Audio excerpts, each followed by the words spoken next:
So it seems that Donald Trump has already found a new way to use the presidency to grift some cash, as one does.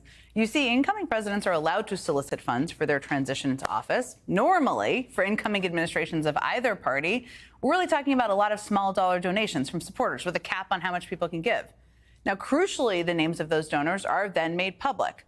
In exchange for following those basic rules, the president-elect gets millions of dollars in federal funds toward their transition efforts.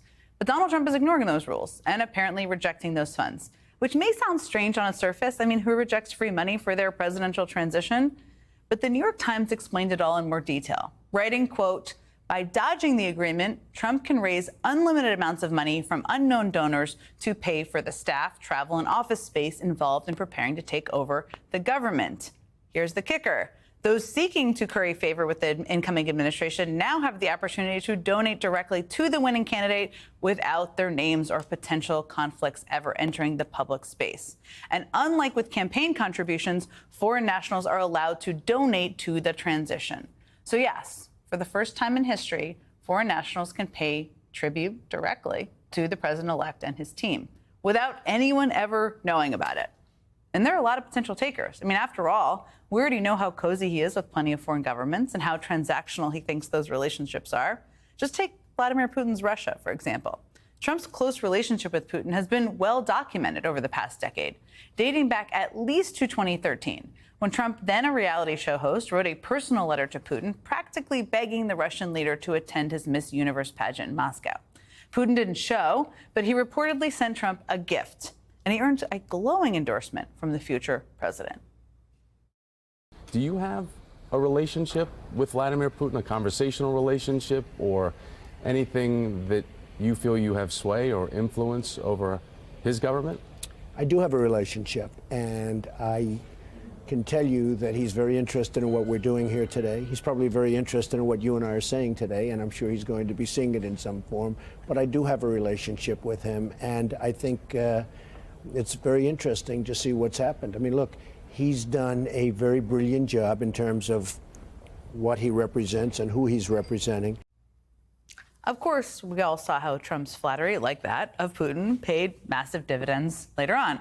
And it's not just Russia. I mean, Democrats on the House Oversight Committee have been demanding answers over allegations that, as they put it, the Trump DOJ covered up a $10 million cash bribe to Donald Trump from the Egyptian president back in 2017. Never got to the bottom of that scandal, apparently involving bags of cash withdrawn from an Egyptian bank. What we do know for a fact, however, is that Trump's son-in-law, Jared Kushner, got a $2 billion investment from a fund run by the Saudi Crown Prince just 6 months after leaving office. Now, according to the Senate Finance Committee, Kushner's firm has offered no return on that investment. It's almost as if the Saudi government is anticipating a return that is something other than financial in nature. And look, all of this is happening in plain sight, drawing from actual receipts and records, and using the most conservative accounting possible. Earlier this year, the House Oversight Committee assessed that while he was president, Trump received at least $7.8 million in payments from foreign countries, from China and India to Albania and Kosovo, via his hotels and properties around the world. And the actual dollar value could be much, much higher. And now the floodgates are open once again. So yeah, Donald Trump is still a private citizen, but the grift has already begun. And we'll be right back. Of all the Trump cabinet picks, Pete Hegseth might have the most explaining to do. There are, of course, growing concerns, for good reason, about his NDA payment to a woman who, according to a police report, alleged that Hegseth raped her in a hotel room in 2017.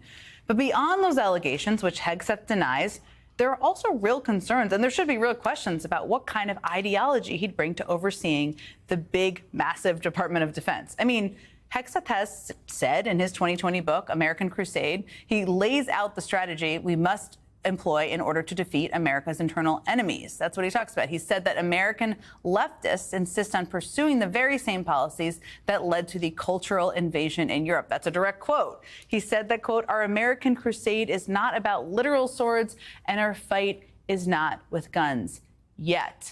That emphasis, by the way, is his in his own book. Hegseth has also attacked the UN and NATO and even argued that the U.S. should ignore the Geneva Conventions and laws governing our conduct in war. Hegseth once wrote, quote, "What if we treated the enemy the way they treated us? Would that not be an incentive for the other side to reconsider their barbarism?" hey, Al Qaeda, if you surrender, we might spare your life. If you do not, we will rip your arms off and feed them to hogs. Now, all of that I just read is just a sample from his book and his worldview. Joining me now is Congressman Pat Ryan. He's a veteran who served 2 combat tours in Iraq and is the ranking member of the House Armed Services Committee. It's great to see you. Thank you for your service. I wanted to highlight some of the pieces of his worldview there because, for good reason, we talked about this on the show yesterday. There is a lot of focus, of course, on the NDA and the alleged rape allegations, and people should ask about that. But he's going to oversee the Department of Defense. Tell me, you're on the Armed Services Committee. You've served yourself. What concerns do you have about his worldview? He should pull himself out of consideration right now. I've been saying that from the beginning. You talked about the allegations in terms of sexual assault.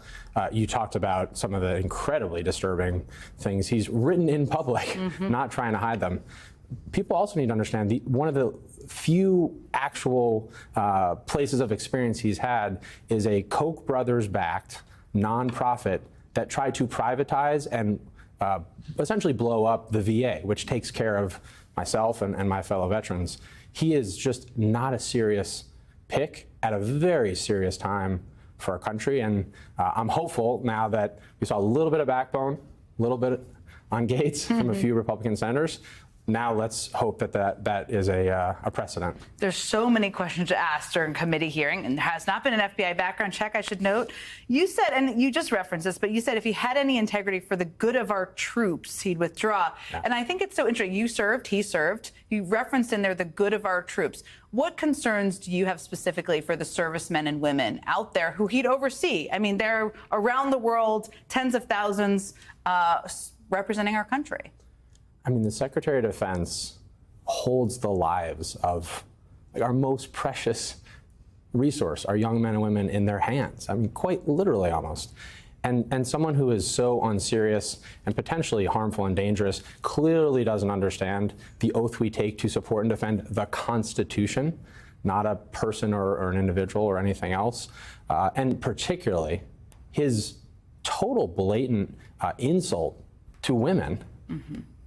Whether that's Senator Tammy Duckworth, who has so powerfully said, well, if I didn't lose my legs in combat, where the heck did I lose my legs?